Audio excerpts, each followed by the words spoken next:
তবে আবারও বলছি, যখন এই জিনিসটা যখন হয়েছে তখন আমি ছেলেকে নিয়ে ডাক্তারের কাছে গেলাম। তো সেখানে গিয়ে বললাম যে এরকম কেন হয়েছে। তো ডাক্তার বলছে যে এটা স্কুল থেকে এসেছে, স্কুলে তো কোনো বাচ্চার হয়েছে, তার থেকে খেলেছে মিশেছে, তার জন্য জিনিসটা হয়েছে।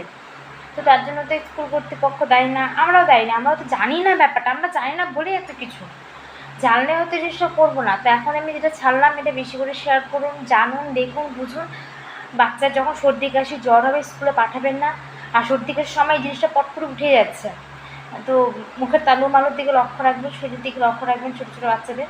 আর স্কুলে যখন পাঠানোর আগে তখনও দেখে রাখবেন। আর স্কুলের কর্তৃপক্ষ দায়ী একটাই, যখন বাচ্চা যখন স্কুলে ঢুকতেছে তারা যেন স্কুলে বাচ্চাকে ঢুকার আগে চেক করে নিতে, যদি কোনো বাচ্চা এরকম দেখে তো সাথে সাথে প্যারেন্টদেরকে ডেকে, গার্জেনকে ডেকে বাচ্চাকে হাতে তুলে দিয়ে ডাক্তারকে দেখানো উচিত। এটা প্যারেন্টদেরকে বুঝিয়ে বলা উচিত, তাহলে ওরা যেন